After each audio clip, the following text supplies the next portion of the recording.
আসসালামু আলাইকুম, কামরুলস কিচেনে সবাইকে স্বাগত। এখানে দেখুন আমি মুরগির দানা ভরা, এখানে চামড়া, মাথা আর এই যে পাগুলো ভালো করে পরিষ্কার করে নিয়েছি সবগুলো। এগুলো রান্না করব খুব সুন্দরভাবে। আর আমি যেভাবে রান্না করবো এভাবে এই ছাটগুলো রান্না করলে খেতে খুবই ভালো লাগে।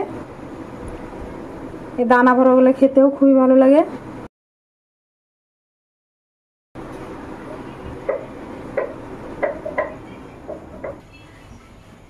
এখানে কড়াই বসিয়ে দিয়েছি, কড়াই একটু তেল আছে, আমি আর একটু তেল দিয়ে দেবো।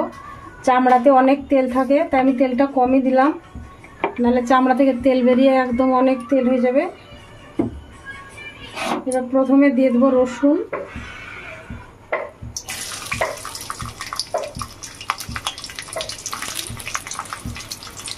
কাঁচা মরিচ,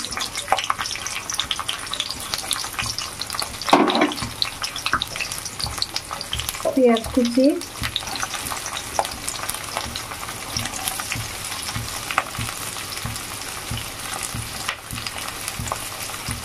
একটা টমেটো,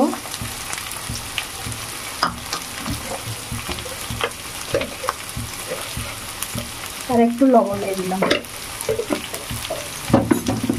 দুটো তেজপাতা, 4টে এলাচ। এবার এগুলোকে তেলে একটু ভালো করে ভেজে নেবো। লবণটা দিলাম তার কারণ টমেটো পেঁয়াজগুলো গলে যাবে, একটু ভেজে নেব। তারপরে বাদ বাকি মশলাগুলো দিয়ে দেবো।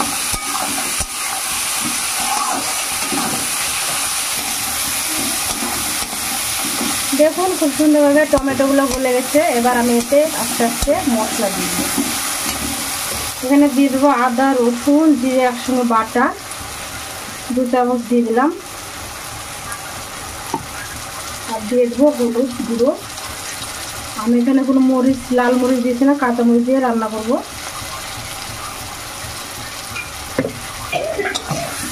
এবার এই জিরে বাটাটাকে ভালো করে তেলে ভেজে নিতে হবে।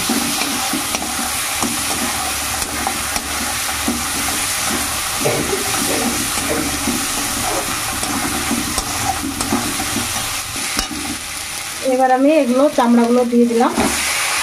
মশলাটা আমার ভালো করে কষানো হয়েছে, চামড়াগুলোকে দিয়ে দিলাম।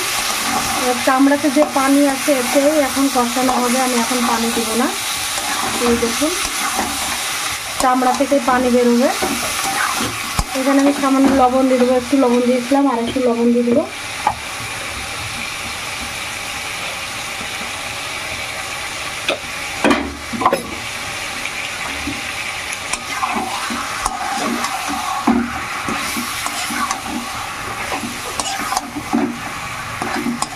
এবার 5 মিনিট হাই ফ্লেমে ঢাকা দিয়ে জাল করে নেব, তারপরে লো ফ্লেমে দিয়ে দেবো।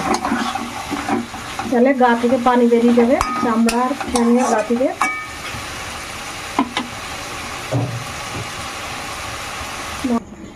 ঢাকনাটা তুলে দেখে নেব কেমন হয়েছে। দেখুন কতটা পানি বেরিয়েছে, আর চামড়া থেকে অনেক চর্বি বেরোয়, তাই আমি তেলটা কম দিয়েছি, কিন্তু দেখুন কতটা তেল হয়ে গেছে। তাও আমি এবার লো ফ্লেমে রান্না করে নেব কিছুক্ষণ।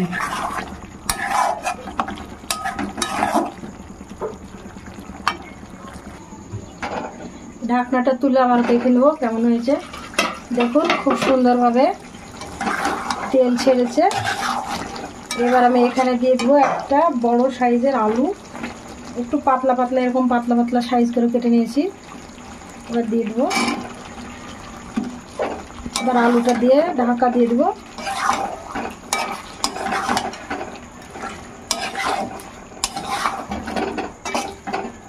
এবার ঢাকা দিয়ে খুব ভালো করে কষিয়ে নেবো, তাহলে আলুটাও সেদ্ধ হবে আর চামড়াগুলোও খুব ভালো করে কষানো হয়ে যাবে।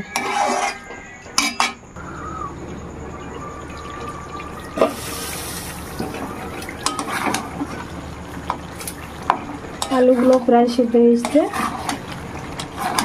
অনেকটা তেল ছেড়ে দিয়েছে। এবার ভালো করে কষিয়ে নেবো, আর ঢাকা দেবো না, এবার এমনি কষিয়ে নেবো।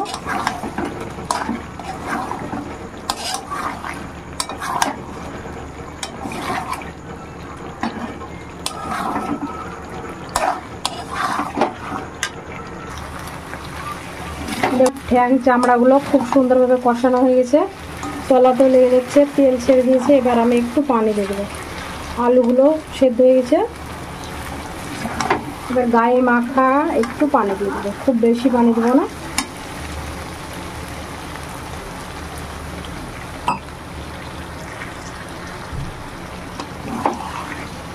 সামান্য একটু পানি দিয়ে দিলাম। এটা ঢাকা দিয়ে রান্না করে নেবো আরও 10 মিনিট মতো।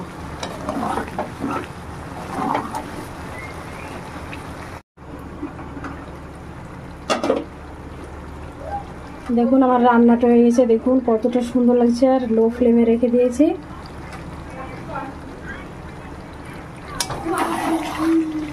দেখুন একদম গায়ে মাখা মাখা, যে পানিটুকু দিয়েছিলাম আমি শুকিয়ে নিয়েছি। আর মশলাটা একদম খোলা খোলা মাখা মাখা, খুব সুন্দর হয়েছে রান্নাটা, খেতেও দারুণ হয়েছে।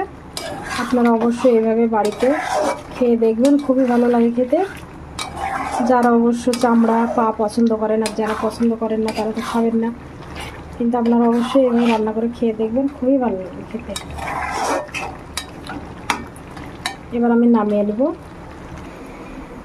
দেখুন রান্নাটা আমি নামিয়ে নিয়েছি, কতটা সুন্দর হয়েছে দেখতে, একদম লোভনীয় হয়েছে। আপনারা অবশ্যই এভাবে রান্না করে খেয়ে দেখবেন।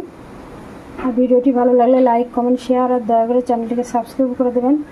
পাশে থাকা বেল বাটনটি টিপে দেবেন সবার আগে নোটিফিকেশন পেতে। আপনারা সবাই ভালো থাকবেন, সুস্থ থাকবেন। আল্লাহ হাফেজ।